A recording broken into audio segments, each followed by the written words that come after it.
Right, so hopefully you can all see the question rebooted page. Is that right, Kelly? Yeah, I can see it. Yeah. Cool. Right then, so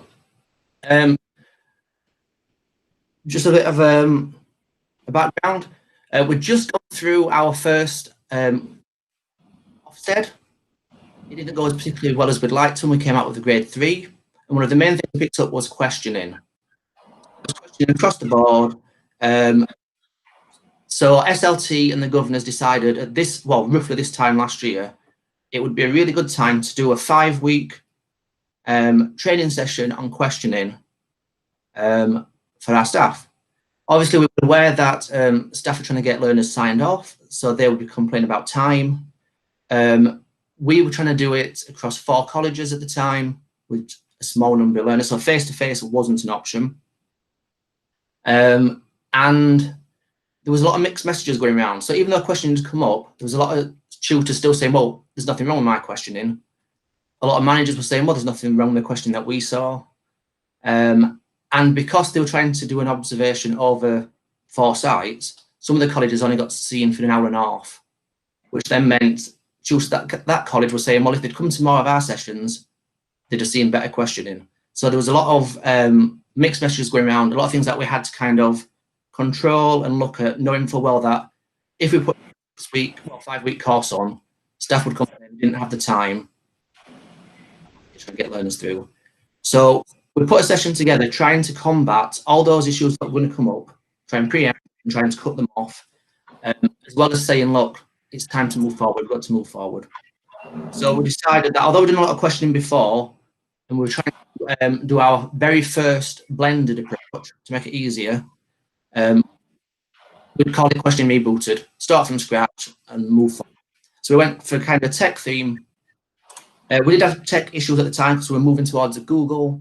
So we started using Google and we'd done no training either. So some of this was very close and we had issues we went through, and we'll share them with you as we went. So here we go. So what we did is we shared with the staff first why it was done, and these are things that came off our offset report.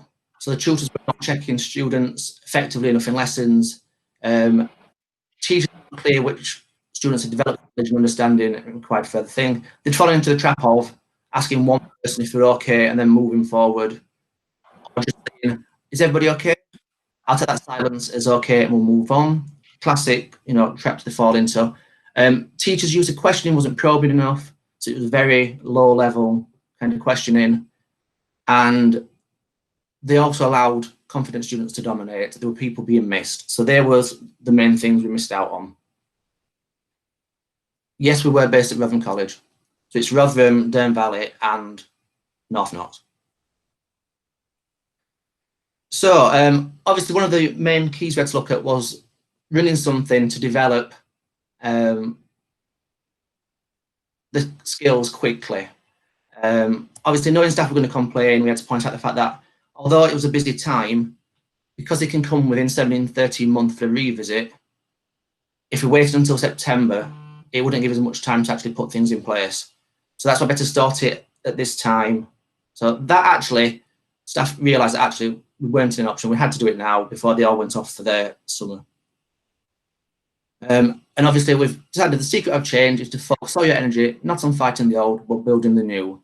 Kind of like, let's put an end to it. We can't change things that have happened, but put all the energy you've got now into making change. So the objectives for this whole course that we put together was to develop the self-awareness. So we found doing observations that what they think they're doing isn't always what they are doing. So we wanted them to self-reflect, to look at their question. We didn't want it to be a telling off from anybody. It was supposed to be a mental reflective kind of session. Look at what good questioning is, to plan and enhance, so we use the word enhance to try and support them to improve. Recognising and sharing good practice, because there were some pockets of good practice, so we wanted to give them the opportunity to share. And then finally, for us as a department, to identify any other areas that needed developing. And I think the key thing to mention here is we didn't want to do the one size fits all. So even though we had to roll out questioning, we didn't want it to be, same old, we've done it before. So we wanted staff to take charge so they could choose the element they wanted to focus on. and work on that and do as much or as little as they wanted. Yeah. So this 5 session, the first one, they had us deliver in person, face-to-face, with every member, teacher and staff across all the colleges. So as a team, this took us, was it 2 weeks, Kelly, 3 weeks? 2 weeks. 2 weeks. So obviously it then backed up the need for making it blended.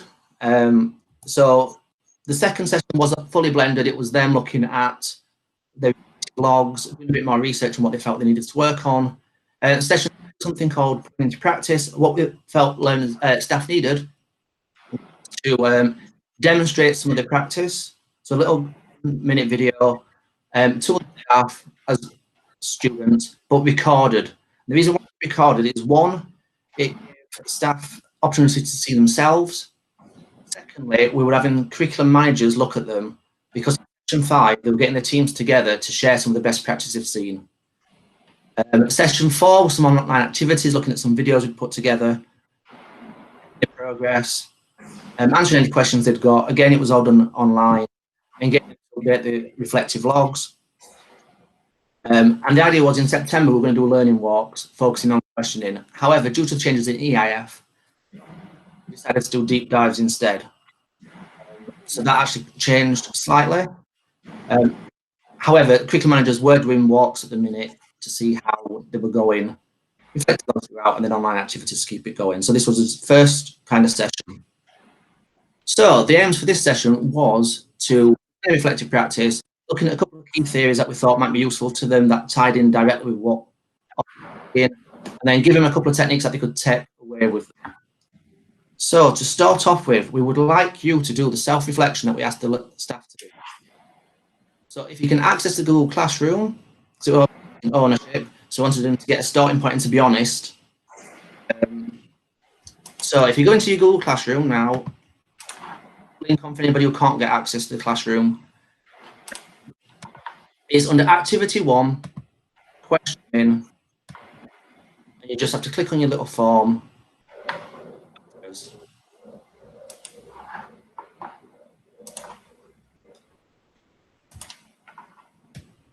For those that can't access it, I will just share the link now.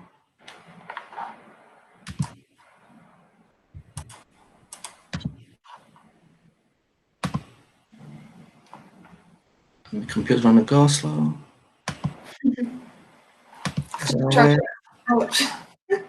Is that Kelly? It's because we're trying to do so much. I'm trying to click into a tab and it's not letting me. Here we go. So you should have access to the form. So obviously this was forms. It was the first time we'd used Google, but we just wanted to do a quick confidence check, get them to start thinking about how they were going with the questioning, and to be honest. So if you want to have a go at it, obviously if you're in classroom, if you do it there, anybody who's not in classroom, obviously the link's there in chat, so hopefully you can all access it. And good to know Andrea's got access. Yeah.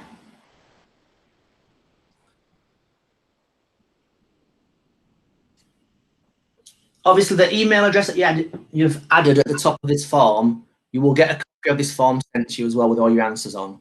The reason we did this is that staff, again, had ownership, got a record of what they put, their own starting points. We'll give you a couple of minutes. Once you've done it, if you could just give us a wave or hop back to the classroom. Thank you. Jason, can we put our work email in there? You can put any email you want into that one, yeah. Okay, thanks. No problem. Obviously, this was designed for teachers. Some of you will be delivering sessions, maybe don't teach so much anymore, but please look at it from a personal point of view.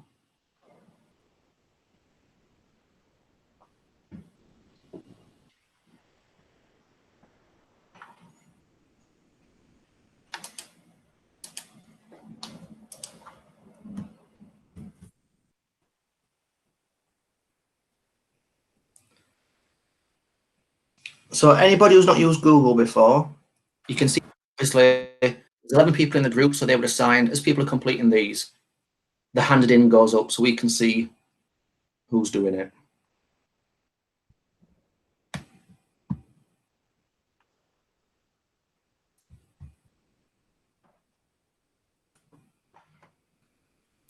Those questions made me think. Yeah. Thing. That was the idea behind it.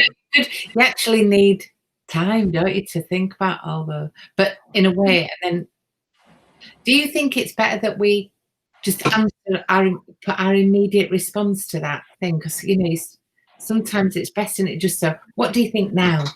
Yeah. Yeah, I think we did say to staff do immediate responses because obviously we tried to cram a lot in the first hour. And we thought if we don't, yeah, you can overthink it. You can get bogged down with that, and yeah. But it's still going pootling around in my back of my head, you know.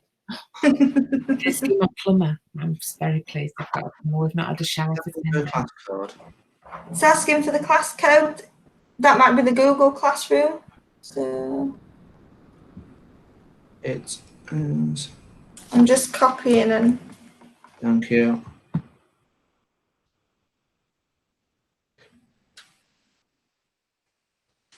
I thought I recognised the name Joanne. I just can't picture you. I used to work in with neat learners with yeah. You see, small world. It is.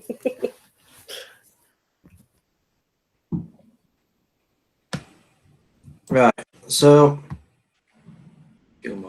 we'll give you another minute or two on that, and then we'll move on. Obviously, you're free to come back and visit this at any point you want to.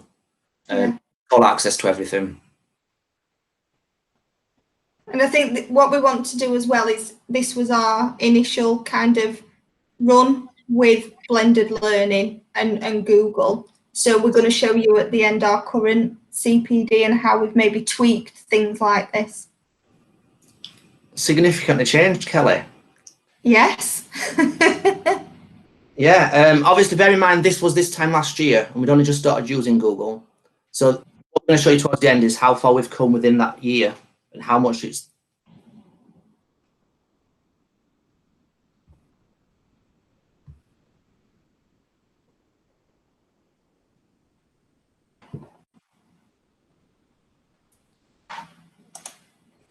So obviously this is done using Google Forms and it's just a questionnaire. Google Forms allows for lots of things. This is just the questionnaire version.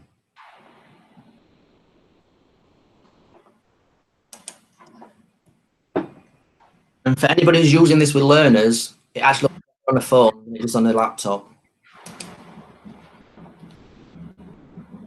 So we now do all our learner surveys and stuff through Google because it's easier for them. And you get the tracking straight away already.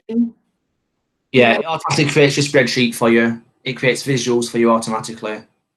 You can see drill down to individual responses, class responses. Yeah, really because it makes it so much easier.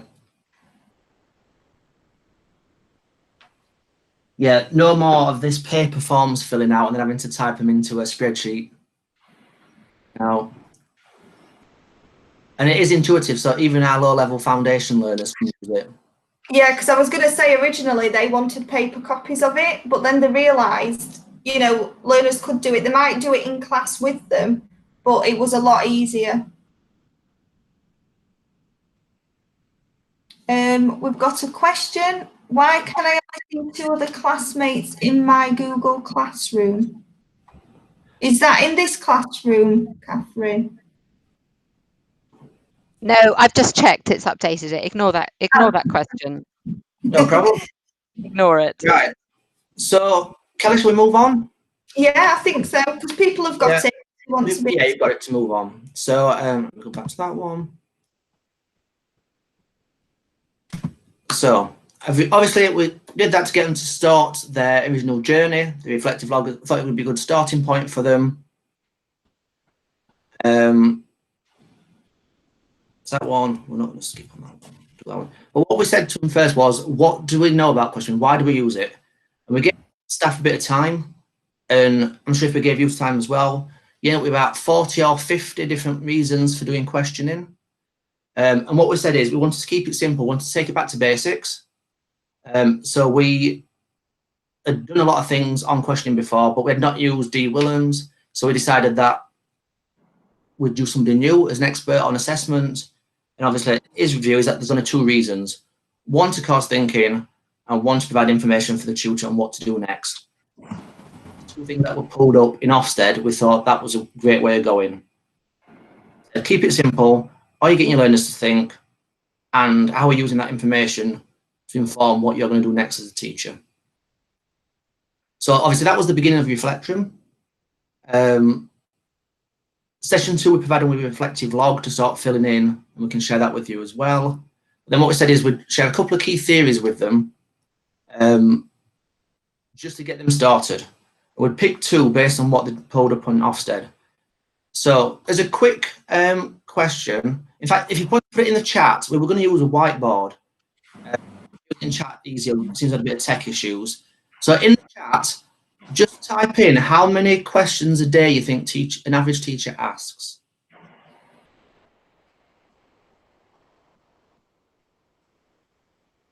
We'll see what we get. 40, 100, yeah. More than 110, yeah.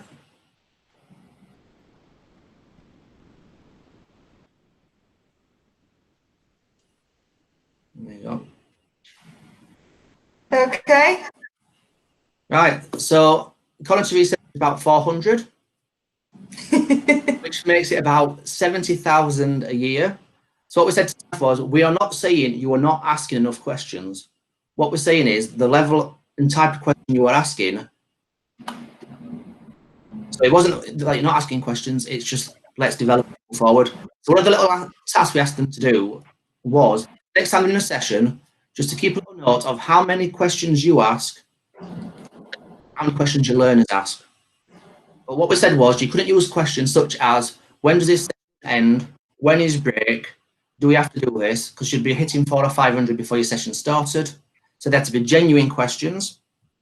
And then just look at what the balance is. Because what we're saying to them is, the more questions your learners are asking, the more they're thinking and the more they're learning. So if you can get that balance right, improve it and try and raise the amount of questions your learners are asking, you know you're onto a winner. And it also takes the pressure off the tutor if the learners are asking the questions and taking ownership of their own learning. So the first one we're going to look at is blooms. Obviously, we've done some bloom sessions with our staff. We've done blooms in their CERTED, their PGC, that kind of thing. So this wasn't talking down to them, this was just a reflection and a recap of what they'd done. But what we said is, we were pulled upon levelling. Blooms is a great way to help you to focus on the levelling. So it was things like levelling your questions, levelling your outcomes, levelling your activities. Because one of the big things they pulled us up on were our level 3 provision, just not challenging them enough. So that was something we wanted to focus on. And again, a quick little question for you. How many levels of Bloom's taxonomy is there? To name them. I did ask the staff to name them and it was quite interesting. Especially when some of them put 9 and then struggled to find some extra ones.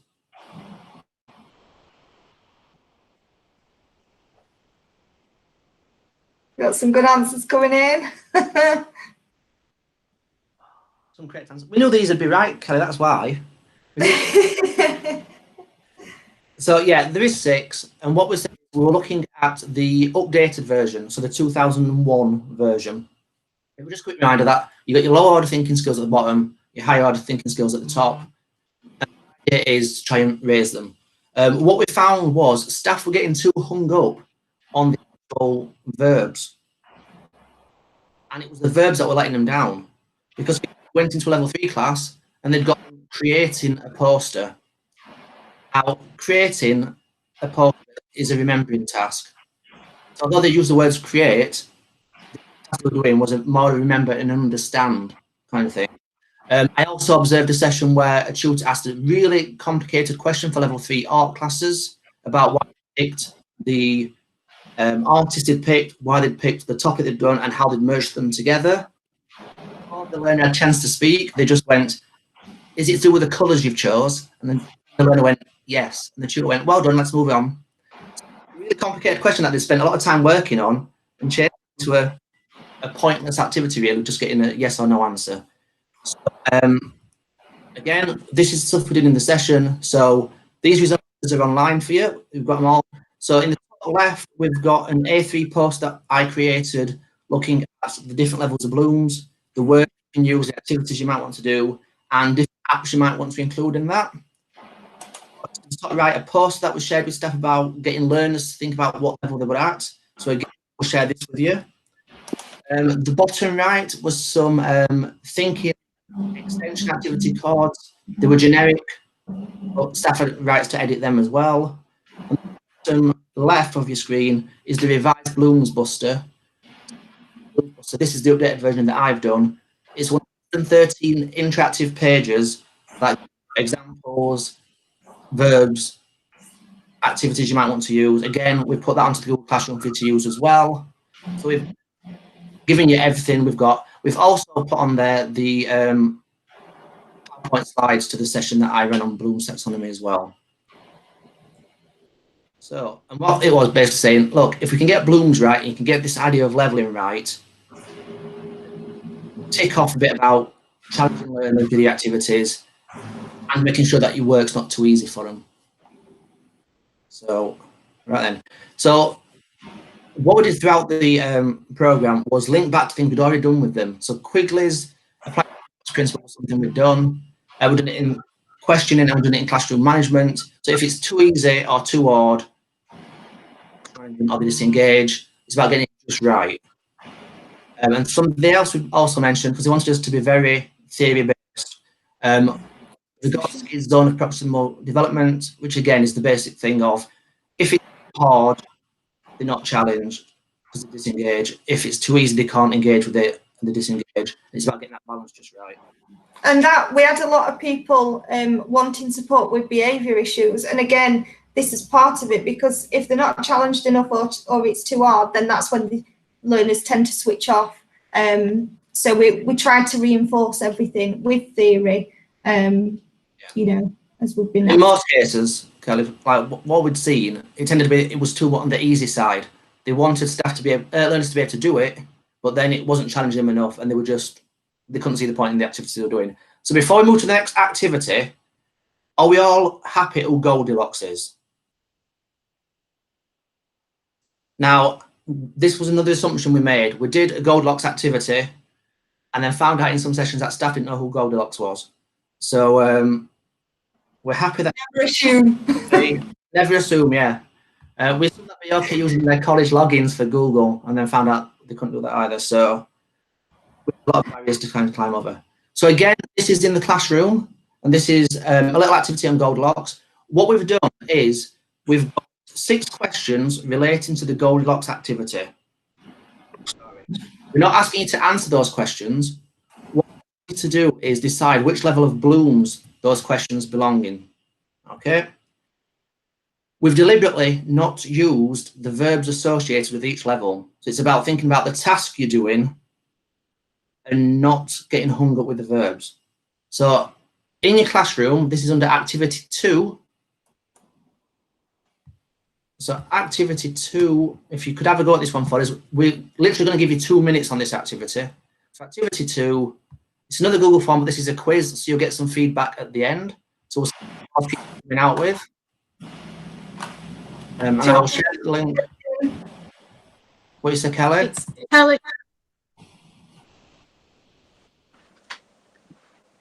It's telling me that I need access to this form. Let me just double check it. Yeah. Check permissions. Do we need to share it in? That's why. No, it's automatically put the trust back on. What you find in Classroom is it automatically locks to your domain, and for some reason, every now and again, it logs back. So if you just want to refresh your page, it should let you straight back in. Do we need to share the link? I'm going to share the link now for the chat that anybody can't get in. Yeah. Brilliant.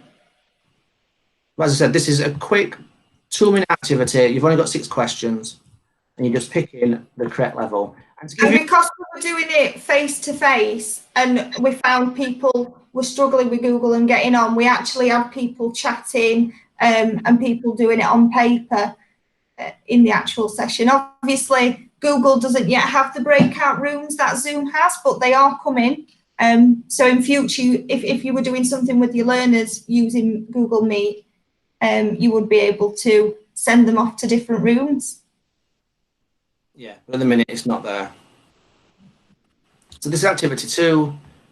As I said, 1 question for each level. So you've got 6 questions. That might help decide which levels to put them on.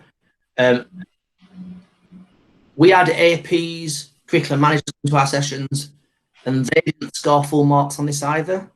So don't worry about it. But we'll figure it. What did you say, Kelly? We won't share results either. We won't share results, no, you're okay. But it was worth knowing that curriculum managers were judging staff on their level of questioning, and they weren't comfortable using it either. Most of them got between 3 and 4 points. So just as a heads up. Back to...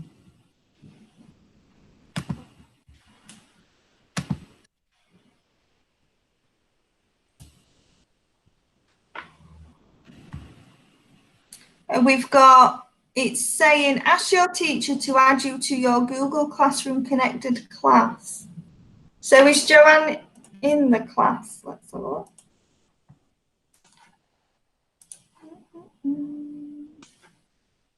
Oh, thanks for sharing, Joy. You didn't have to. But yeah. So it says Joanne's actually already in the classroom, so she should be able to access it, shouldn't she? Yeah. It's not letting me anyway.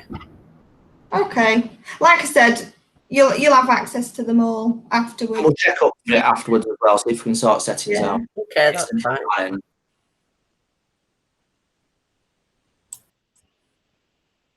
I think we will point out as well, this first face-to-face session, we had to cram all the theory and stuff into an hour. So it was quite interesting, wasn't it? The first ones we ran where we had all the technical issues. Yeah. Despite staff with their login details, asking them to join the classrooms, staff couldn't even remember, when put on pressure, what their login details were for college, even though they use it every day. Pressure them to use the same login details for something else, completely threw them. So, yeah.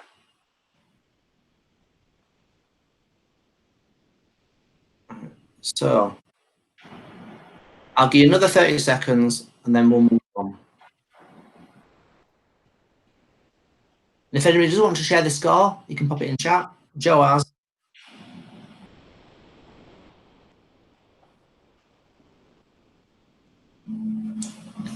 Yeah, I think that's a good point, Gail. Yeah. I actually, it was a little tricky, to be honest. Did seem like easy. No, just to let you know, I keep switching my camera off. I've got children here, but also my broadband seems a little dodgy. So I'm not being rude, and I am here. No, it's okay.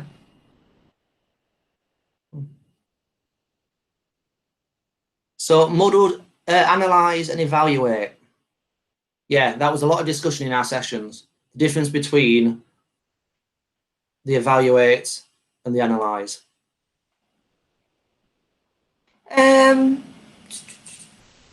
We've got. Did you have suggested question starters? That's the PowerPoint, isn't it? In the resources, I think that's got some. Yeah, we've given them extra ones. Yeah. So they're in the classroom for you, Gail. I think it's a bit confusing. We've got 2 Gails, haven't we? Well, yeah, we'll make sure we've got everybody's access. So. Okay. Right, so just a quick recap for people, so you can see a screen. We then quickly went through it, and as was it Catherine said, discussion between a lot of discussion between the evaluate and the analyze. So what we say is, don't worry too much about it. What about the top end skills? So if you're doing it, you're doing it. But what we said was the analyze in this case was we're putting into 2 contexts, which is true which is false. Telling them what the true parts were.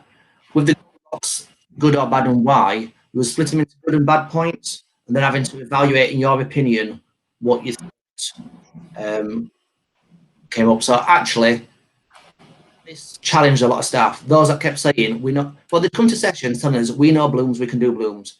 We can do this.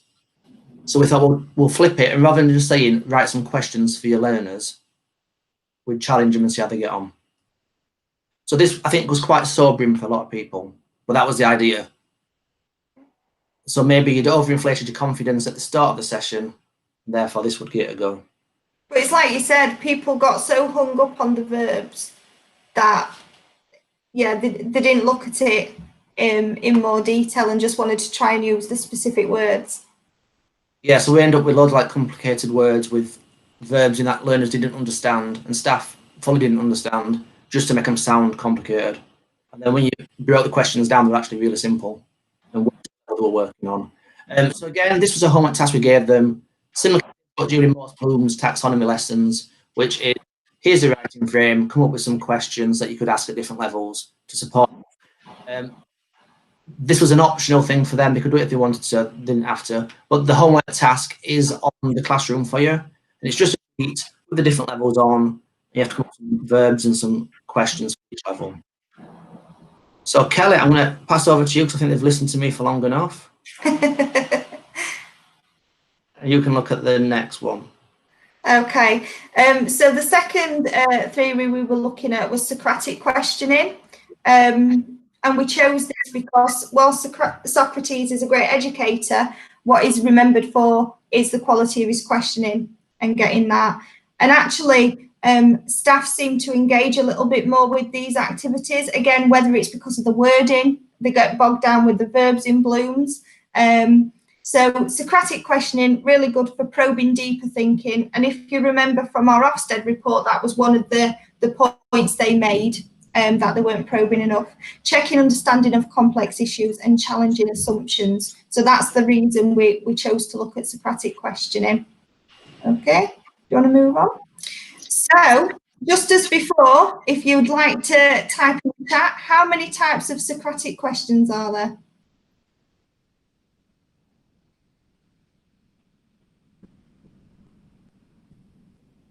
Any takers? 5 or 6, yeah. Yeah. Anybody else want to give it a guess? Will not be mean. Okay, 5, 4. Yeah. So it's the same as Bloom. So we've got the 6 and 6. So easy to link together, easy to remember. That's what we were trying to get across to staff. So we'll quickly go through them all. So obviously the first one is asking learners to clarify their thinking. The good thing about this is obviously it does give you examples underneath. So could you explain further? Can you give me an example? Challenging assumptions. So why do you think that? Probing reasoning and their evidence. So what do you think causes? Questioning viewpoints and perspectives. Why is this better than? Implications and consequences. So what would be the result if such and such happened? And our favourite one personally, questions about the question. So why was that important? Why do you think I asked that question? To really get to that deeper thinking. But like we said, they do link to Bloom, so it's not using them in isolation. But yeah, they're the 6 types. And we had an activity for this. So I don't know if you want to go on. So what we actually got staff to do was split into pairs, and then they were given random objects. So we went out to Tesco and just bought lots of random things, random toys we can find. I think Jason's got an example. Is it there? So we've got a little stress ball. So we had them choose an object, and then they used the questioning cheat sheet, which you've got access to in the classroom. And what they had to do was ask their partner questions about the object and see if they could manage the 6 types of Socratic questioning. They really engaged with this and staff really liked it, to the point where the other person started making up answers to these questions and having a big debate about the item and what it could be used for. So yeah, unfortunately, because we don't have the breakout rooms, we're not going to split you into pairs, but it is an element that's there. If you want to use, it's in here, and the cheat sheet is in the classroom. Yep. So finally, what we thought was we've done the theories, so we've got them reflecting. Hopefully, they'd got something out of that, even though it was just mainly a recap of stuff we'd done with them before. It wasn't about learning new things. It was about refocusing on stuff they'd already learned, and from scratch. Again, about rebooting and starting again. So then what we thought we'd do is we'd share a couple of really useful techniques that they could implement quickly to help enhance the questioning. So this is a little video with Williams. I'm going to play it. I'm hoping the sound works. My internet's not playing up a bit. And I hope you can all hear it when it comes on. If you can't, the video is in classroom for you to look at a separate time. Yeah, so just let us know, and if it doesn't.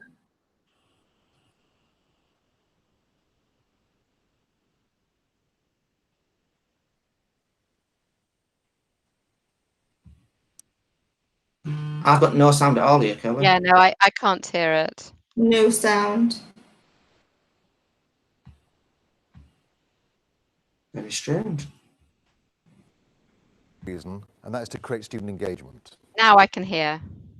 Right, tell you what, I'll go back and we'll start it again. I'll get it working.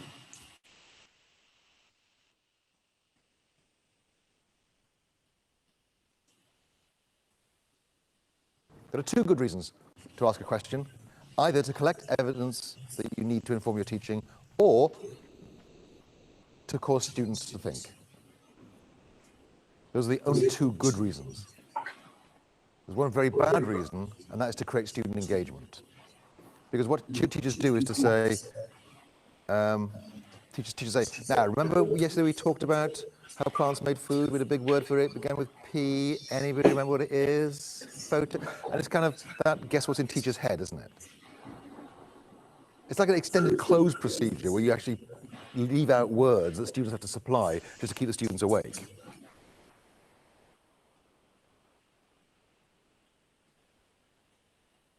Closed versus open. Now, you probably heard in college sometime that closed questions are bad and that open questions are good. Well, actually, that's not true. Certainly if you're teaching physics, which way does light go? Does it go from my eye to what I'm seeing, or from what I'm seeing to my eye? That's a pretty closed question because there's two answers, and one of them is wrong. The photons are coming this way. The reason that's a good question to ask is we know a lot of kids think that light goes this way, what's called the projective view of light. And so if you know what you're looking for, closed questions can be really good. If you don't know what you're looking for, then open questions might be more helpful.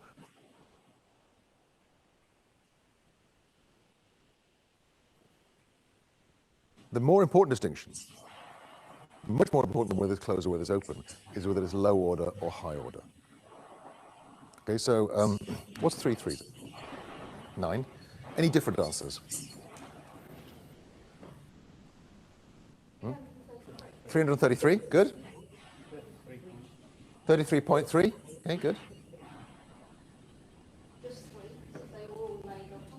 Oh, yes. Yes, 3, just 3, yes. You're not very good at this, I have to say. You're not as good as year 5s. Let me give you some year 5 answers. 83.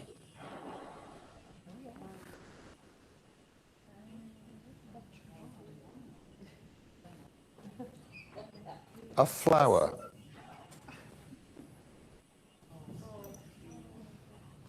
A small flock of birds. Now, when you thought I was asking what is 3 multiplied by 3, you were engaged in what psychologists call reproductive thinking. You trawl into your memory banks, you pull out a fact, and it causes no new learning, There is one slight benefit, which is that the recall of future facts of that fact again next time will be slightly faster. But that effect atrophies very quickly. When you realize I was asking for something else, your brain changed mode into something that psychologists call productive thinking. And that's when new learning takes place. So basically, new learning only takes place when you ask questions that cause thinking. The rest of the time, you're just rehearsing old learning. So the most important distinction between low order and high order. And if you're going to ask high order questions, you've got to give kids appropriate wait time. You know the research on wait time says that typically teachers are allowed about 0.9 seconds for children. You just got to slow down. It's really hard because every time the DCSF sends out a video on pace in lessons, they have these really impressive teachers, don't they, who are batting out questions and the kids are batting back answers, and it's really impressive. Don't confuse that with learning. Because those transactions are being conducted at such a speed that cognition is impossible. It's a very well-polished demonstration of an elaborate ritual completely disconnected from learning. Nobody can think at that speed, therefore nobody's learning at that speed. And pace, as often, requires you to slow down the classroom to get kids thinking a bit more than it does speeding it up. Now, we need to get away from IRE. IRE is what researchers call the standard classroom model. Initiation, response, evaluation. I say something, you say something, and I say something about what you just said. I call it serial table tennis. Da-dunk, da-dunk, da-dunk, da-dunk, da-dunk. Teachers scatter the questions around the room just to keep the kids awake. What I think we need more of is basketball. I ask you a question, I ask you what you think of her answer, whether it's correct or not, and I'll pick on you for an explanation. So the idea that the questioning can go around the classroom in a much more random order. No hands up except to ask a question. Why is that so important? Here's why. The latest research on IQ shows that intelligence is caused by environment. Yeah? But environment causes intelligence, and intelligence causes environment. In other words, people choose for themselves cognitive niches that match their preferred level of functioning. So in the traditional classroom, when the teacher asks a question, there are some kids who are trying to answer every single question the teacher asks. Those kids are actually getting smarter. Their IQs are going up, in fact. And there are other kids trying to avoid being called on by the teacher. Those children are foregoing the opportunity to get smarter. So if you allow children to choose whether to participate in your classroom, you are actually making the achievement gap worse. Because you're actually allowing some kids to actually pull ahead and other kids just stay where they are. So if you're serious about equality of opportunity in your classroom, you must create an environment in which participation is obligatory.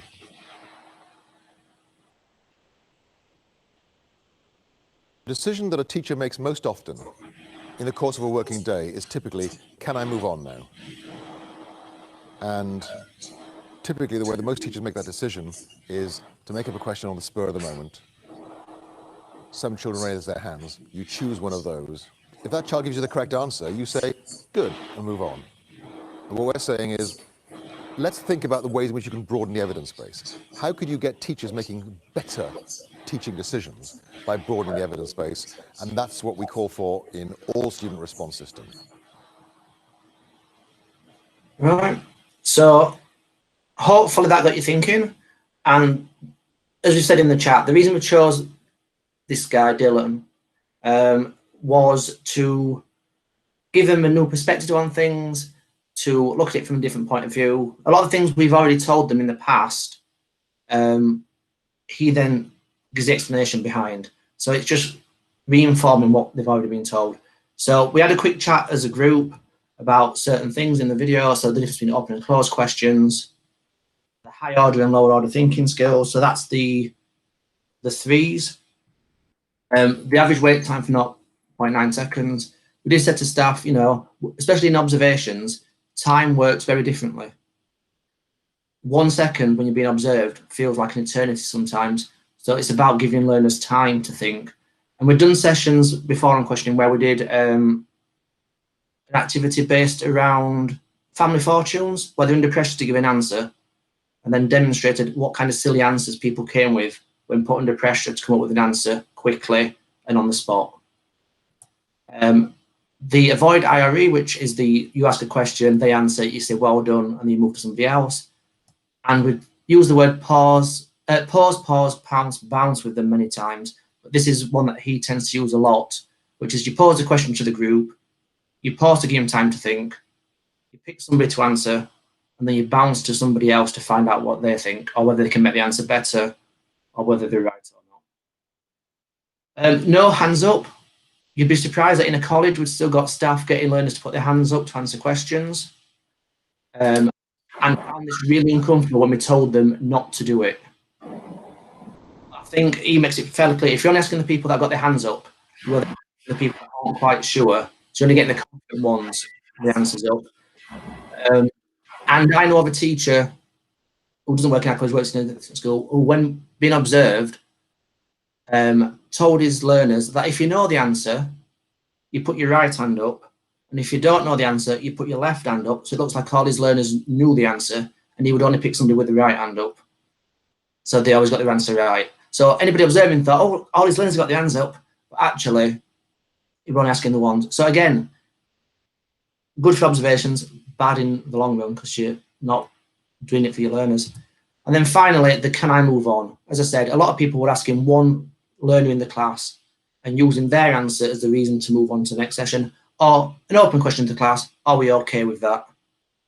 And they'd either get a couple of people going yes, and they'd move on, or they'd go, oh, I'm guessing no questions, so we'll move on anyway. So they just kept moving on. We're saying, well, you've got to stop, you've got to assess, you've got to do these checkpoints throughout your lessons before you move on to a further topic. But we said there were certain criteria you needed to be able to do in order to make these work for you. So the first one, it had to be quick and visual and effective. There's no point in doing an assessment with your learners if it's going to take far too much time to start it and get them logged and all that kind of stuff. So if you was in lessons, it could be that you're holding up an ABC card. It could be that we've seen whether they stand in different corners for sport, depending on what answer they're going for. They can hold red, yellow, green cards up. One of the things that we use with our staff is plickers. I put the link in. You might have seen it. You get a card. It looks a bit like a Space Invader, depending on which way they hold it up. Depends on whether it's got an A, B, C, D answer. And the tutor just scans the class with their phone and it records all their answers for you. So a learner can't look at the mate and think, well, they've put B, so I'm changing my answer to B because they just look like odd shapes. It's worth knowing that they've recently updated. So they now do an online version of this so that learners can use the same platform, but they can do it online on their phones. It's about assessing the whole group. You want everybody to respond. There's no opting out for these things. It's got to be something quick to interpret. If you've got to then go off and mark it, or you've got to log in somewhere else and it takes you ages to get those responses, it's not good enough. We had some staff saying, well, I do these in class. I do a test halfway through to see if they're okay. And then we said, well, when do you mark it?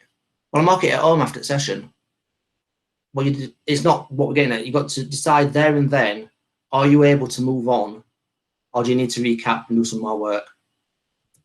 It was about checking the learning so far, and are we okay before we start moving on? Or do I have to do some more teaching on that topic? And the biggest one was challenging misconceptions. Obviously, you've all got your own subject areas, and you all know what misconceptions come in. There's always other topics to teach where your learners are always getting mixed up with something else you've done. So it's about challenging those misconceptions at this point before you move on. You don't want to take those misconceptions further into your lesson. One of the things we shared with them was diagnosticquestions.com. So there's thousands and thousands of questions on diagnosticquestions.com. It was created by Mr. Barton, the maths guy, but there's math, there's English, there's sport, there's health, you name it, there's hundreds and hundreds of questions. And they are questions that tutors and staff have put on. The nice thing about them, when you allocate them to learners, is when a learner puts their response in, they also have to put the reason why. And the reason why is important because if a learner puts a question in wrong, they are presented with all the reasons for the correct answer. So it tells them what the correct answer is and gives them all the other learners' responses so they can actually get peer support from anybody who's answered the questions already. And that's because they're done globally, you could have global responses. So it's global peer assessment. And when we first started moving as a maths department, it was very GCSE based. So I contacted Mr. Barton, did a bit of work with him and some theories, and he actually made it suitable for functional skills as well. So we were able to upload a load of questions for our functional skills learners as well as just GCSE. So a quick go for you. Kelly, do you want to do the whiteboard activity?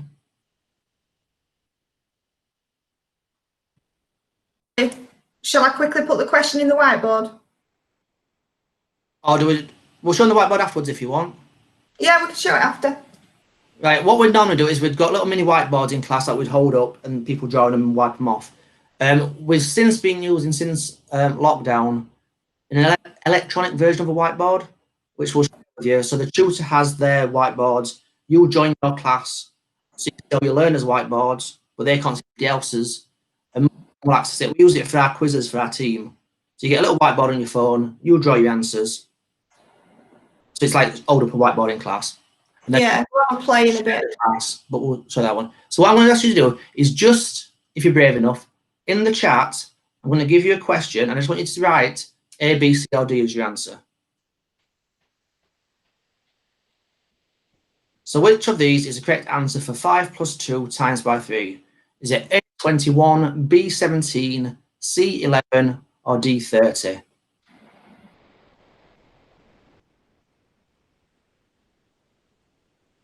We're getting loads of answers coming in.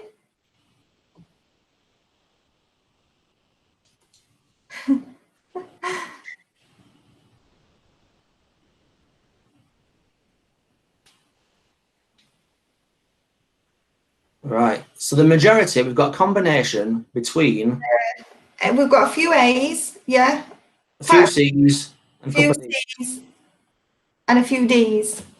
Yeah, so, right, so this is the kind of question I would use in a maths class. So if I'm doing GCSE, and we're going to move on to doing more complex algebra, this might be a little example that I did. Just so you're aware, this caused a lot of uproar and put staff on edge when we did it with staff because they felt their math skills weren't quite right. We had a lot of discussion about why the answers were right, why other answers were wrong. So we got those that were right to do it. So what this question was based on was we were checking their use of BODMAS or BIDMAS, depending on what you're used to, which means there's a reason why we do things in a certain order. Okay, so before I went into more complex algebra, we did this one. The actual answer for this question is not 21, which is what a lot of people tended to go for. It's 11. So the order of operation you should do first is you do your multiplication first. So 2 times 3 is 6. Then you add your 5 on, which gives you 11. If, however, you've done 5 plus 2 is 7 times by 3 is 21, this conception that we knew people would go for, we deliberately put the answer on. Identifying people that get the answer right for the right reasons and not just because it's the only right answer on the screen. If you did it slightly wrong and thought, well, I've got to do my times in first, so I did my 3 times my 5, it gave me 15, plus 2 gave me 17. If you decided that it was, in terms of the question you thought they were all times, you'd go 5 times 2 is 10, times by 3 is 30. So the actual answer, as I said, is 11. You could get a bit of discussion because you'd want to check that they're okay with the order of operation before you move on. If the class wasn't, you would then need to revisit that and work. So the idea behind these questions is useful, and am I okay to move on, or do we have to revisit and go across? Yeah. So obviously, the other thing I said is we've seen staff use multiple choice questions in lessons. Even though we've never sat in that lesson before, we would guess the right answer based on the options that were up there. Sometimes they're too easy. One's the right answer, the other wrong. And what we tended to link was the driving test. You know, you're up behind a horse in your car. Do you A, rev your engine really loud, B, take at speed, C, lean out the window swearing, or D, calmly wait to a nice time to take? There is only one obvious answer, so be careful with them. So get your misconceptions in there. Right then, sharing good practice. So this is something we'd like you to do. We're fully aware that people use different techniques, different activities, different websites. Looking at what we call a Jamboard. So in your class, so if we go to the classroom now, activity 4, sharing good practice. If you click on that, you can be taken to a Google Jamboard, and this is like an online post-it notes whiteboard. And I'm going to delete that one off because it was an example. We'd like you to just put some ideas on. So feel free to, if you can see a pen, so you can write on if you want to. But we prefer you to use post-it notes. If you just pop a post-it note, pick your colour. Some examples of different questioning you use, different websites, all that. Click save and it'll post it onto the page for everybody to share and see. Share the link with anybody who hasn't got linked to the classroom, so they've got it as well. I think, yeah, it's a bit like Padlet. So anybody who's used Padlet, very similar. Yeah. Obviously, this is done through Google. So a lot of the things we're showing you today are actual Google products that link and join in. So feel free, just get a post-it note, stick some comments on about maybe websites you use regularly or things you've seen or questioning techniques you've used. Think of this as a shared board. So if you've seen, please pop them on. As I said, just click on the little post-it note, type it, click save, and it'll appear on the screen. Yeah, it's about the 4th one down, I think, just under the arrow. Yeah.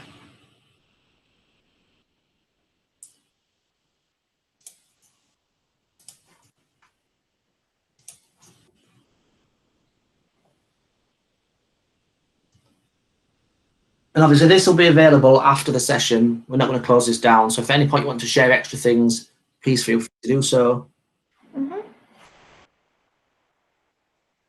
I'm going to start moving some of these. Yeah. You can make them bigger, smaller, all that kind of stuff. Yeah, I really like Mentimeter as well. We've got Ed Puzzle. Oh yeah, we've got some Ed Puzzle stuff on today as well. Mm.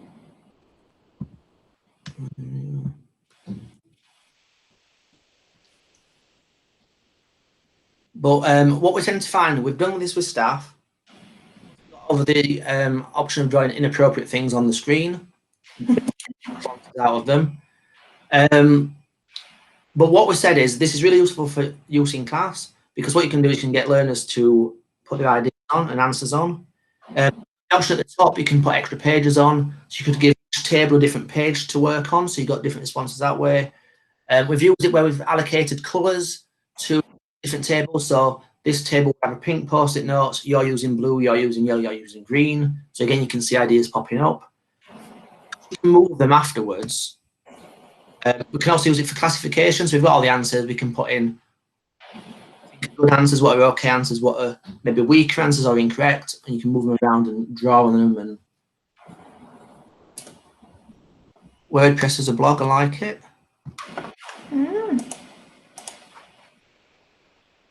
So yeah, you have the option of uploading pictures as well, but just kind of ideas to share. If you want to get them, we'll move them. Here we go. Excellent. Thank you all for sharing. Different things. So, right then, so what we'll do is we'll go back to the classroom and we'll go back to, sorry, the presentation, I'll go back to, and we'll just finish off the last couple of things before we move on to looking at where we are now and how things have transformed and moved forward. Our experience of the lockdown. Yeah, big changes. So that's that one. So I hope you got, at the time we got something called How To. I don't know if everybody's aware of this. This was something we paid for. It was basically an online resource that got hundreds of different questioning techniques, activities to use in classrooms. It was quite useful. They could see it as it is now as an infographic, or you could see a presentation, or you could just read it in Word form. It didn't get as much use as we would have liked. Pushing it for 2 years, we decided that it wasn't worth third year. But some liked it, some didn't. It just didn't get as much buy-in as we would have liked. So one of the other things we suggested with the questioning is something nice and easy to use. Sorry, can we use free? Jamboard is completely free, yeah. It's just a web-based tool. They do have physical Jamboards that you can buy from Google, which are like interactive whiteboards. I think they cost about $7 or $8 grand. But it allows more than one person to try something at once. You can link Jamboards up across sites, put them up where they've got offices in, for example, London and Sheffield. What's drawn on one whiteboard will appear on the other one. So there's lots of different, like, I think it's how it can be used as well, because we've talked about allocating different sheets, because you can have more than one kind of Jamboard and allocate them to students, or get students to use different colour post-it notes. So it's really useful for collaboration. And you can get the app on your phone, and the app on your phone is actually better than the web-based. Yeah. You'll find a lot with Google is apps and apps for everything. So you can just download it on your phone, it keeps you signed in, you can just access things. And that's what a lot of our learners do, and a lot of our staff do. Have them linked to us phones, and it's all integrated and does everything we need it to do. Yeah. Next technique I wanted to share with staff was just put one word into your question, and that's the power of might. So what we said is, if you learn it, what is the meaning of, change it slightly to what might be the meaning of. And the reason being is the top one insinuates there's only one answer. Learners thinking, well, there's only one answer, my answer might not be right, and then I want to share it. However, by putting the word might in, suggests there's more than one answer. Therefore, they might be more willing to share their answer, because it might be one of the ones you're asking for. And this is really good, especially if you've got nervous learners. By putting the word might in there, it doesn't matter if it's wrong, because it might be one of the answers that they're looking for. So this is one that a lot of staff took to start using. And again, nice and easy, just putting the word might in there. Another one was the Rudyard Kipling, I keep 6 honest serving men, they taught me all I knew, their names are how and what and where and how and where and who. This is something we tend to use with a lot of our learners when they're doing functional skills, but we tend to use bums on a rugby post as a visual. So you've got your H for your rugby post, and your bums are made out of the W's. But it's about getting them to come up with questions that they can ask each other in their speaking and listening activities, so that they're opening it up and keeping the conversation going, not just yes and no. Again, we said not just to fall into the trap, it's about getting those levels right. But what it is, this level of questioning is actually better when your learners do it themselves. So it's about encouraging the learners to ask themselves the who, what, when, where, how, and who.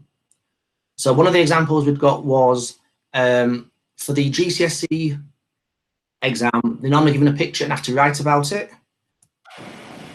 If we're given a picture of a large group of people, for learners, it's quite intimidating about what they've got to write about. So if we say, what are they doing? Why are they here? How are they feeling? When did they arrive? Where will they go next? And who are they? If they wrote a little bit on each one of those, that's quite kind of written. And it gets them thinking more than just what can I see, but what's going off. And the other example we shared with staff was, how many times have you said to learners, go off and research a particular topic? So in this case, learners, go and research what the lymphatic system is. We'll go off to the computer, type in, what is the lymphatic system? It's the response that they get from Wikipedia or from Google or wherever they're going to get it. Stick it down, change a couple of words, and that's the research done. They found out what it is. And what it is, you need to be thinking less about what is, and applying the how, the when, the where, and the who. So if we're looking at the lymphatic system, the first question is the obvious one. What is it? Why do we need it? How do we know if it wasn't working? When was it discovered? Where in the body is it situated? And who can be affected by it? Proper, deeper research than just what is a system, and give a very basic overview. So it was about encouraging learners to ask questions and come up with the what, where, why, how, where, and who. The last technique I think we wanted to share was the funneling. So the idea is you ask a closed question. So in this case, what is 12 times 15? Open it out to a bigger group by saying, how did we work it out? And out to the full group saying, could it be done in a different way? It can work in both directions. So you might ask a question that is quite open to the group, so you get loads of answers. And then you start narrowing those down, so you've got one response for the group. So it was about funneling out and funneling in, rather than just focusing one learner and getting that response back and forward again. Out, funnel in. So that was the whole session we did, and obviously at the end of the session, like we do with all of them, we asked them to revisit what they'd done and just fill out a reflective log again. It was a quick share, similar to the one you did at the beginning, but this was just revisiting a couple of things. Where are we now? Because what we found is a lot of them had overcompensated for their knowledge of certain things, and this was a more honest version afterwards. So we wasn't, normally when you do a reflective log, well, an end of session evaluation, you'd hope it would go up. But what we were hoping were that some of them would come down and realise that actually they wasn't as confident with things, right, and therefore the reflection would work more for them. So I hope everybody got something from that session. And obviously that's the first session we did. So that's the one we did, and they went to work away. If you just put the classroom up, Jason, and I'm then doing it now, Kelly. oh, okay. So yeah, that was session 1, and obviously we've got some further resources in. We've put the Dylan Williams BBC TV show that he did. So the hour-long episodes, you can see both of them on there. In the useful tools, we've got the Socrative, the Plickers, the Coots, Quick Key app. So things we'd shared with staff in sessions. Again, a 29-page booklet on different questions to get them started on the reflections. I think some people had asked about the whiteboard, and the link is in that section above, whiteboard FI. Yeah, we can demo it now if you want, Kelly. Can do. Yeah, so do you want to demo it? I've got one open, I believe. So yeah. Right. So I will put the link into the chat. It's nice, easy link to remember. It's just whiteboard.fi. And it actually works better on your phone. So if you've got a phone, it works better on your phone. And if I give you the code. What I'll do, Kelly, if I stop presenting, you'll present your screen now. You can show them from yours, yeah? Yeah, I'll give code as well.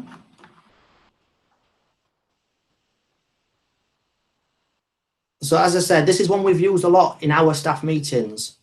And we've it's just gone through a massive revamp. It's actually got more function on now than it did at the beginning of lockdown. So if you just go to whiteboard.fi. Can everybody see that?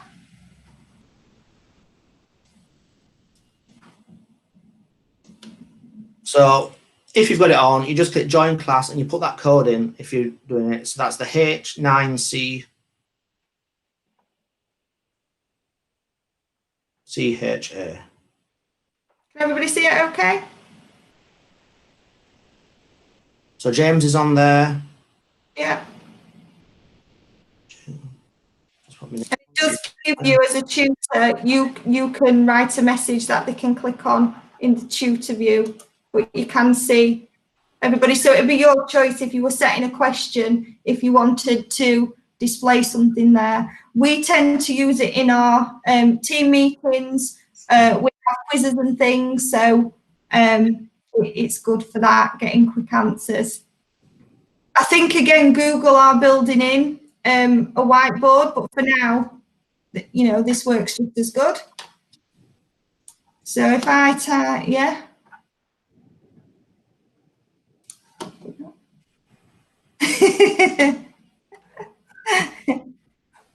I think if anybody's using it on your computer, I think there's a text box. So you draw your text box and then you can type into it. And the clear whiteboard's at the bottom of the screen as well. So if you want to clear it, you just scroll down to clear. But yeah, you can put shapes on, different coloured pens, different size pens. You want to do. They've actually updated it so you can have a waiting room, and there's also, if you see the actions box, you can insert things like grids and maths. So yeah, it's quite useful. They updated it, was it a couple of weeks ago? Yeah, it got a lot of use when people moved to this lockdown. That they've now spent a lot of time updating it. Yeah. You can actually push things out as a tutor to your learners onto their whiteboards. Share with them. I think what's for Laura asked Jason. How can I type? Are you on your phone? Are you on a laptop? Laptop. Right. So if you click the little A at the top. Yeah, the little A, and it lets you draw a text box, you know, like you would in a Word or Google Docs. And then you can just type using your normal keyboard.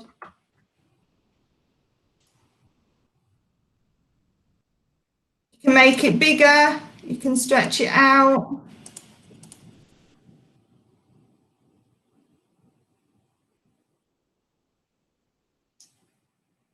Has that helped, Flora?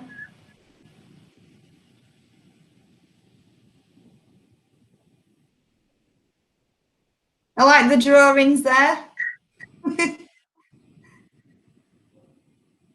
Can you just put the code on again, Jason, please? I can. It's actually at the top of your screen, but I can pop it on. Yeah. I think it might be the link.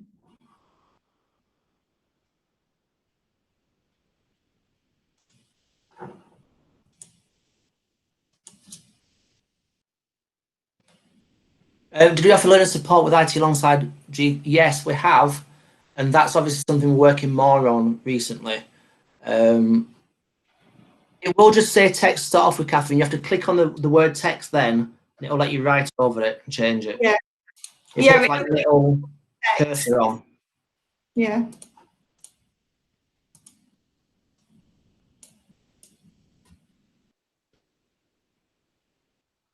As I said, we tend to use these a lot for us in our well-being meetings that we have at 3 o'clock every day. Well, 4 o'clock every day now.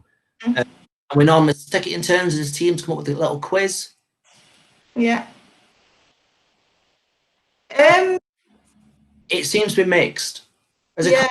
looking at it, especially moving forward into September, with the fact a lot of that might come up more. Lots of smiley faces. Hi everyone. We've got a couple that just keeps adding text. Is it like you click into the boxes, Catherine?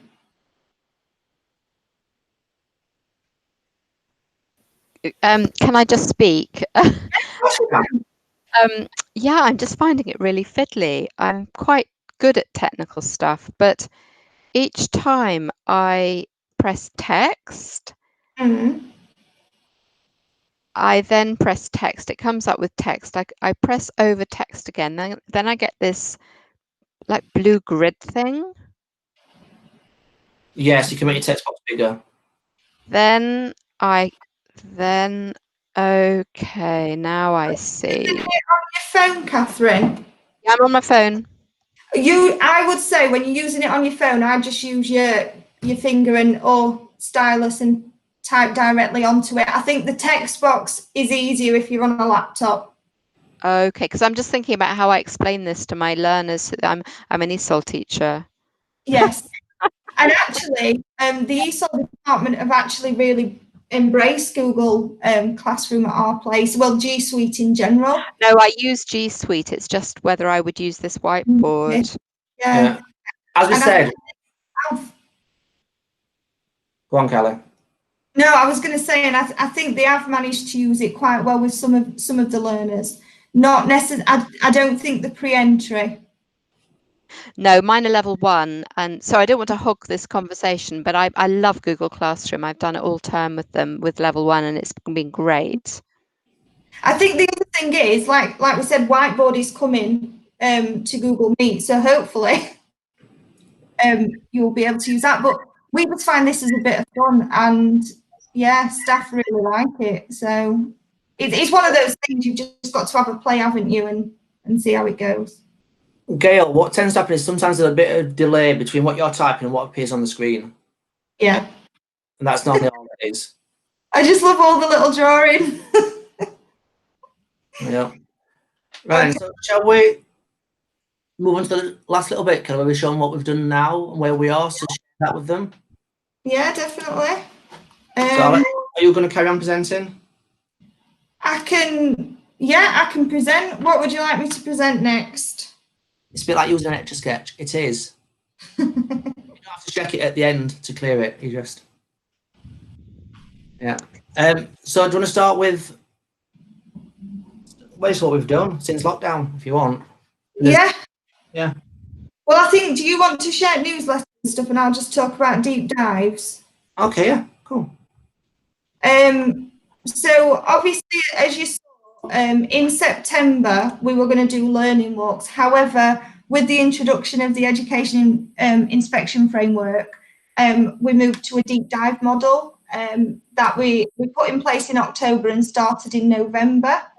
That was actually really useful for us because obviously we'd merged departments. We had a work-based quality team and an internal quality team, classroom-based. We merged together, become a smaller team. So deep dives actually let us get into departments, work with them, and build those relationships that we didn't really have at the time. And that was really useful leading into lockdown, when obviously we had to put in really intense training just before and get everybody up to speed with Google and how to interact with learners the following weeks. So once we started that and we've done the training and built those relationships, we created, Andrea, yeah, deep dive. So deep dives have kind of replaced what we had as observations. So a deep dive goes into more depth, but they are focused on very specific areas. So for instance, we've done level 1 ESOL, level 3 beauty. So you focus on that area. You don't really do observations, you do what they term classroom visits, and talking to learners, talking to staff, talking to employers, and looking at paperwork, so planning documents, tracking systems. So it's looking at everything to do with that provision and kind of the quality of education that's being offered, and collating all that evidence into reports with recommendations. So actually, it's a lot more detailed than just an observation. It's when we go into classrooms, it's not focused on the teaching, the staff. We go in and we talk to learners if possible. If we can't talk to learners, we come straight back out because we are not there to kind of observe the teaching. So it's more looking at the provision and what staff and what learners are saying about the offer. So Jason, do you want to share the newsletter that we started? Yeah. So obviously when we went into lockdown, we were very adamant that we wanted to keep up those links that we developed with teams because it took time as a department to get them built, and we didn't want us being off to for us to lose them. So we tried to keep the momentum up, and what we did is we did a weekly newsletter. We kept it simple, 3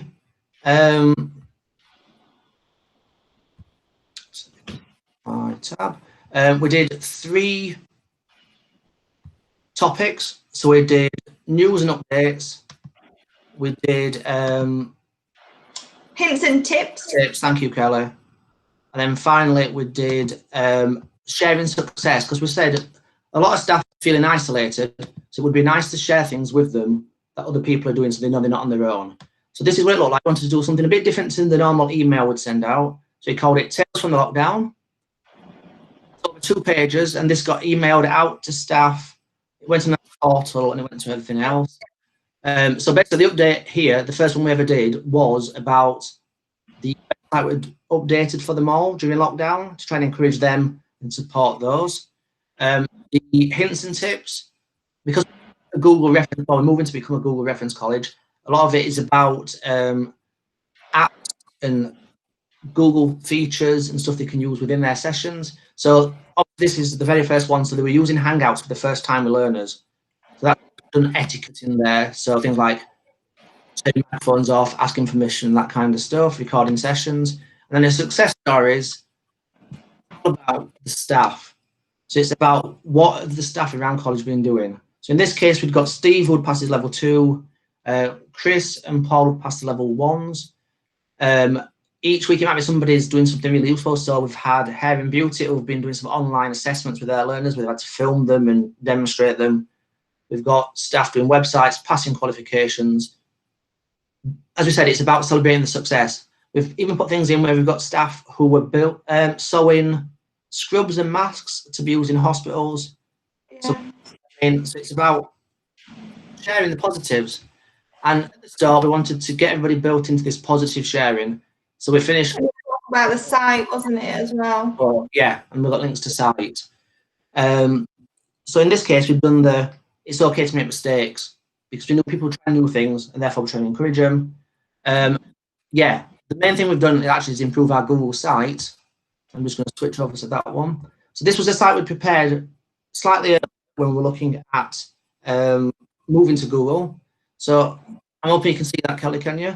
Yeah, we can see that. Yep. So at the top, you can see we've got things on Drive, Doc, Slides, Jamboard, Classroom. Again, we're sharing this link with you. You can use it if you want to. And what we've done is we've collated a load of links, useful guides to people, video tutorials, little hint tip guides to people. So this is all there for you to use. And again, you've got full access to this. We'll share this with you. But one of the biggest changes we've made is when we went into lockdown, we used to share upcoming training in another document. Curriculum managers liked it to be on a separate sheet, all being used. And we said, well, actually, we were creating a sheet just for the sake of it. So we created an interactive calendar, which is just using Google Calendar, built in. And as you can see, we've got no training on this week, but that's because they've been getting the qualifications out. But all the training we would be delivering would appear on here. And if staff wanted to access it, they just click on it. It would give them the Meet link, direct access to all the training. And underneath there is a load of videos of previous sessions that we've run. So staff, if they can't make it to a session, can always get to it. What else did we have? Live. I think we need to introduce the live chat. Yeah. So as a department, we were called Quality Improvement. So although some staff used to email us separate for certain things, they would also email the department to say, I'm having trouble with this one, I need some help with that. The trouble with that is it's sometimes quite a slow process because it's a separate email box for people to check. It is making sure that the right person answers the question. So we introduced a live chat feature into this. And obviously this is all using Google products. So now if a member of staff has an issue and they want a response from us in quality, it says 9 AM till 5. We're on it 24 hours a day, near enough. But they click on that one, it pops up. They log in just so I can show you. And they can do this on their phones as well. It opens up the Hangout tech box. And you can see they can add in information. I'm not going to show that, it's got some staff information in it. But they can have direct links to us at any point. So what happens is we can be in meetings, we can be in training. Yeah, we've answered, haven't we? When we've been in meetings and training, it's just much easier to use. Yeah, because what will happen is, and what we found now is that's the preferred method for staff. So some of them started emailing us and realised that if they hadn't got a response in 10 minutes, they would now start live chatting us. Some have just bypassed the email completely and come straight to live chat. So it's normally things like, I'm having issues with this, what do I do? And we can quickly do it. We can, because it's on his phones, we can take image and screenshots and stuff that we're using. And what we found now is because we've answered a lot of the questions, when staff are now joining the live chat, they can see the other chat that's happened and go, actually, I don't need to speak to you, you've already answered it to the person up above. So it's saving us time doing the repeated questions, but staff feel like they're getting more support quicker, and it's allowing people to move on a hell of a lot quicker than what they would have done without it. So that's working really well for us. Yeah. So yeah. And then from that, we decided that obviously we were building communication, but was there more to do? At the start of lockdown, we put in daily sort of wellbeing meetings because we were just conscious that you miss seeing each other in the office. People want to chat, you know, some people were struggling. So in our wellbeing meeting, we started not just having a general chat, but every day somebody would create a quiz and we'd have a go either on Kahoot or using the whiteboard FI. So then we decided to introduce a college-wide weekly quiz. One to, again, improve our communication so people knew who we were to, you know, to come to us, but also to get SLT out there, because a lot of the information that were coming from them were just written on the portal or sent by email. So we wanted to try and build that awareness to show, you know, the human too. They're handling lockdown in this way. So I don't know, we've created a quiz for you so you can actually have a go at it. But I don't know, are we going to demo it, Jason, or can we see it? Yeah. So obviously this is your stream. We put it at the top of the stream so you've got access to it. Again, it's just a form, so you just click on it, you'd open it up. Again, it's actually better on your phone. That tab. So as you can see, it's just called Games from the Lockdown, but there's lots of video put in. So this is an introduction from us saying what the first games is. It is very roughly edited because we took out some of the college and personal names and stuff we thanked as part of it. Please have a go. It's a bit of fun. We will offer a prize for the winner, so make sure you put the correct email in there. But yeah, have a go. What we found was we did it as a bit of fun, but actually this opened up a lot of avenues into departments. Yeah. We are so small because we've got different managers involved, and if somebody new into management came, we asked them to do a video for us of a question. It feels to see new faces, even though they've not seen them in college yet. It opens us up to all the departments that we wouldn't normally work with. So normally we'd work with just teachers. We now work with work-based learning as well. We work with exec admin. We work with marketing. We're now working with learning recruitment. We're even doing things outside our organisation and working with, and the word's gone, Kelly? Subcontractors. Subcontractors, thank you. So working with subcontractors and offering them training as well. So actually, the newsletter has got so many departments. It's really unreal. Which then kind of ties into the next step, doesn't it, Kelly? Yeah, so obviously from all this, from what we've learnt from that first attempt at a blended learning programme and obviously the experience throughout the lockdown, we've now got the planning for next year. So what we've actually done is designed, you can call it a self-assessment or an audit based on staff where they are now, but not just their digital skills, but also their knowledge of blended teaching, learning and assessment and how to implement it in September. So I'll try and present my screen and show you kind of what we've come up with.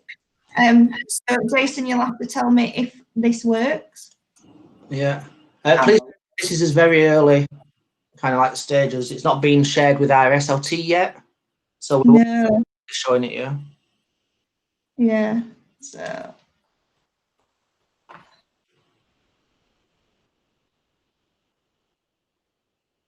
Are you presenting, Kelly?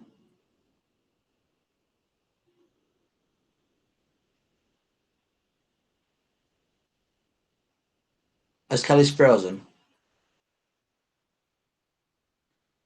Okay, I'm guessing Kelly's frozen.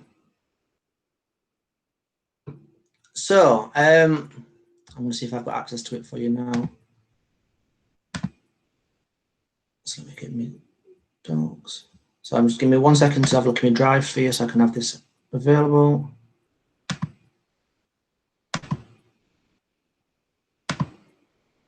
So yeah, what we've been working on is, as Kelly said, we're looking at digital resources, digital skills that staff would need to use in order to be able to move forward into what we're looking at a more blended approach for next year, because we take into account that with COVID-19, we're not going to be allowed to have as many learners in groups as what we would do before.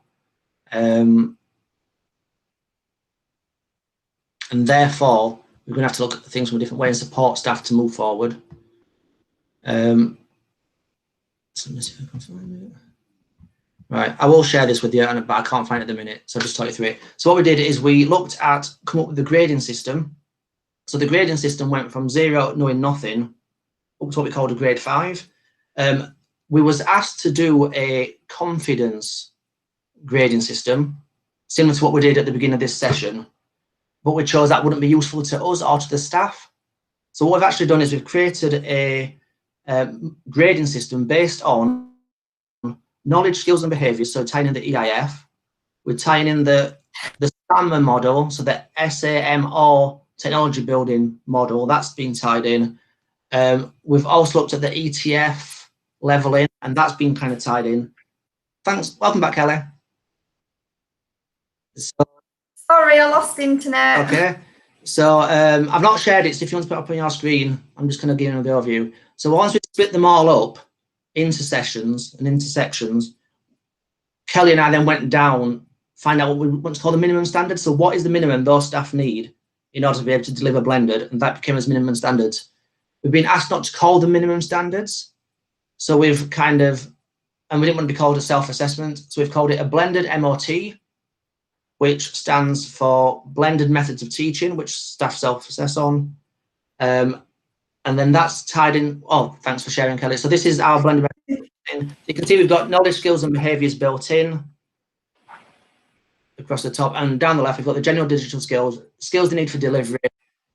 Because we move into a Google reference college, a lot of this we've got the Google tool being used, but that's that kind of thing. And then that fed into what the MOT is, which was done through, as I said, doing the Google Forms, but it's more detailed. It's about them selecting which level they're at. Yeah. They got a copy, the curriculum manager will get a copy. It goes into a spreadsheet that everybody within teaching can see. Well, not within teaching, within the need to know gets to see. Did you mention the move from confidence to actually put in Graded. definition? Yes. Yeah. Excellent. Kelly, yeah. you want to just show them the last little bit then? I haven't got it. Everything to do with my internet closed down, so I don't know if I've got it available. I'll see if I've got access to it, whether it's going to lock me out. I managed to quickly get back into the meet, and that was it. So,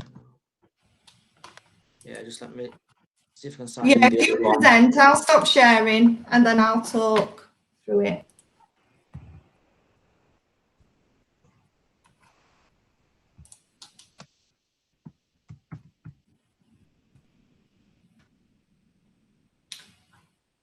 Right, so it's coming up now. I'm just going to open it up so you can see it. Yeah, I've seen some of the chats. Yeah, obviously these are all under development at the moment. So yeah, we can share once they're done, definitely. But it's just making sure staff know each level. So it's not just a vague confidence. It's actually kind of showing them what they need to achieve each level. Yeah, so we wanted to go for the whole theme of growing and developing, and they might have a seed of an idea that they want to develop further. So if I do this now, you should be able to see our blended learning overview. Is that coming through? Yeah. So yeah, so that we've called it, and it's about growing your blended curriculum. In fact, let me present it a little better. So yeah, called it seed, gone for this blended approach. Yeah. And you talked about the model, haven't you? And that we've kind of based it on those stages. Yeah, so substitutes the base ground level. It's when they've gone into the sessions and they've replaced a paper-based resource with a digital resource. Then it's about Joanne. Sorry, Joanne, can you not see the screen? Can you not see the model? I can't see anything at all. It'd just be nice to look at it while you were talking. Right. Is it showing on the screen, Kelly? I can see it, yeah. Right. Joanne, if you click on the people at the side of your group chat. Yeah. There should be one that says presenting. It'll probably be near the top. It'll be my name and the word presenting, I think. No, it says it on my screen. Jason Thomas is presenting, but I can't see anything. Oh, that's very strange. Right, what I'll do is we'll screenshot so we can show it to you. But yeah, so we've got the level. So the substitute at the bottom. The next leaf up is expanding, so it's about expanding that curriculum, then elevating it up and blending it even more. And the idea way in the future is having a fully dynamic, transformed curriculum. And what we're doing is we've converted the spreadsheet that we had before into a more visual, so they can see what level they need to go at. Please don't look for spelling mistakes. This hasn't been proofread. That's how new. Yeah, still under development. The idea with these is that in September, SLT want people to be at a certain level. Can you just move back one page, please, Jason? So obviously they need the digital skills to be able to do it. But the other side is what is blended learning, because we've got a lot of staff who seem to think that in September they'll just move back and everything will be okay. But really we're talking about 25% attendance, maybe less. So what we've done is the substitute, kind of the soil, that's where we need everybody to be without actually calling it minimum standards. But then, like we did with the questioning, we want staff to take ownership of the CPD, so they'll know where they are after completing that self-assessment, the MOT, and then they can decide, again, how much they want to do. We're going to link to HR, and we've got an iTrent system where staff can log their CPD. So they'll use the model, they'll go to the manager. I think I am at E for expand. I've fully completed that. They'll then refer it to us and we can do a check. So have they got classrooms set up? Where will they be? That they're at that level, we can tick it off, and then we're going to reward some badges. So we've kind of stuck with the growing model and the leaves so that people will know where they're at and hopefully can wear the badges with pride. In answer to James's question, yes, we are open for substitute by September. I don't know what your thoughts are on that. But yeah, we just want staff to lead the CPD, but we have got to look at the blended TLA. It's not just going to be going back to classroom based. So alongside this, there'll be a CPD plan. So ways that they can engage. So we're going to do some videos with a task afterwards. So maybe it's kind of using Google Docs. They'll watch the video, then there'll be a task so that they can, tick off they've done it. Maybe it's engagement with something in their classroom. So again, they can invite us to the classroom and we can see and tick it off. But the idea is that staff lead it. So that's our journey from a questioning program to trying to create fully blended curriculum for next year. So any thoughts? I apologise to Joanne who couldn't see it. We'll send you a screenshot so that you can see what we were talking about. And like we said, it's in the classroom, so feel free to use. That document we showed is in the classroom as well. The document we showed, no, that last one we haven't shown yet because it's still a work in progress. Yeah, because that would be I would find that particularly the minimum standard. Where do you need to be before you can start running at this challenge would be really useful, because my guys they've been using the Google Classrooms to some degree, but I'm very aware that there's some who are very comfortable and there's some who are just as you said, a toe in.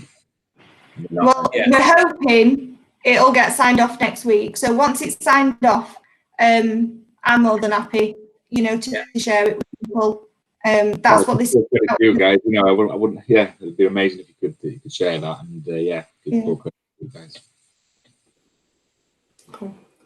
But yeah, I think we've had to come a long way in a short amount of time.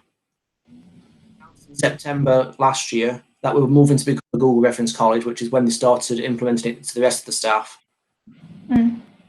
So to go from where we was to where we are now, and actually we don't really use Microsoft much anymore.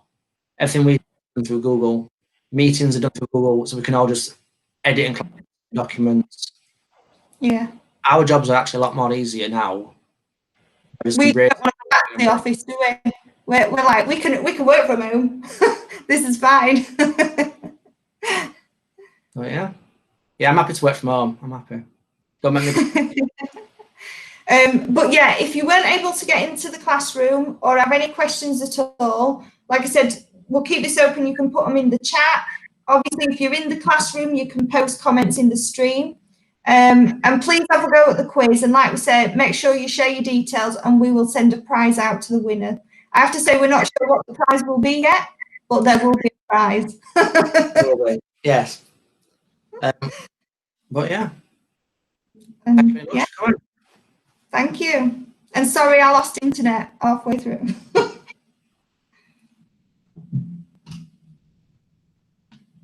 Oh,